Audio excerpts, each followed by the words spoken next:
আজকে পাগলা প্রতিপক্ষের শর্টকাট ম্যাচ শেয়ার করব, তো চলুন শুরু করা যাক। তার মুভ পন E4, আমার মুভ পন E5। সে নাইট ডেভেলপ করেছে, আমিও নাইট ডেভেলপ করব। তো সে সে আরেকটি নাইট ডেভেলপ করলো।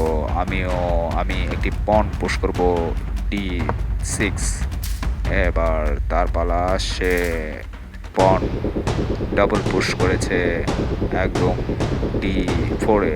আমি নাইট G4-এ মুভ করলাম। এবার সে ক্যাপচার করেছে আমার পন। আমি তার পন ক্যাপচার করব না, আমি নাইট ডেভেলপ করব। আমি নাইট ডেভেলপ করলাম। এবার দেখা যাক তার পালা। এবার সে কি করে, সেও ক্যাপচার করেনি। নাইটকে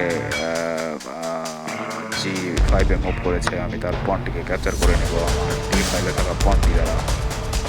এবার তার পালা, সে আমার পন ক্যাপচার করে কুইন এবং রুককে অ্যাটাক করেছে, কিন্তু আমি তার কুইন ক্যাপচার করে নেব কুইন দ্বারা। তো এই অবস্থায় সে আমার কুইন ক্যাপচার করে নিয়েছে, আমি তার নাইট ক্যাপচার করে নেব খুব ইজিলি। তো এবার তার পালা, সে বিশপ সাদা স্কোয়ারের বিশপ দ্বারা চেক দিয়েছে, আমি আমার সাদা স্কোয়ারের বিশপ দ্বারা চেক ফিরিয়েছি। সে আমার সাদা বিশপকে ক্যাপচার করেছে, আমি আমার কিং দ্বারা তার সাদা বিশপকে ক্যাপচার করলাম। এবার দেখা যাক সে কি করে। সে নাইট দ্বারা আমাকে অ্যাটাক দেওয়ার চিন্তা করছে, কিন্তু আমি ফোর্ক অ্যাটাক করব। আমার নাইট দিয়ে চেক এবং রুক ক্যাপচার করব, এবং চেকের পরে আমি তার রুক অবশ্যই ক্যাপচার করব।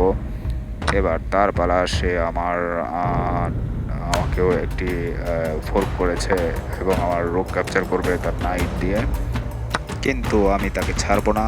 আমি আমার কালো স্কোয়ারের বিশপকে সরিয়ে নিলাম, তার নাইটকে অ্যাটাক করেছি রুক দ্বারা। দেখা যাক সে কী করে।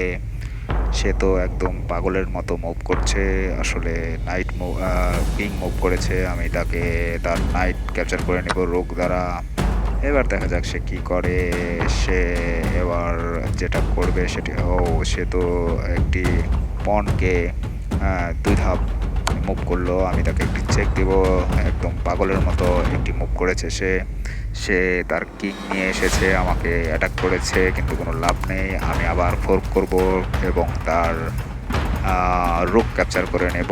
নাইটের চেক, সে কিছু দিয়েই ফিরাতে পারবে না, অতএব রুক ক্যাপচার করব আমি নিশ্চিত। এবার তার যা হবে, আসলে সব কিছুতে পাকনামো ঠিক নয়। এই যে পাকনামে করে রিজাইন করে চলে গেল, এসেছিল বুক ফুলিয়ে, চলে গেল লেজ গুটিয়ে। এটাই ছিল আজকের খেলা। সবাইকে সাথে থাকার জন্য ধন্যবাদ। ওকে, বাই বাই।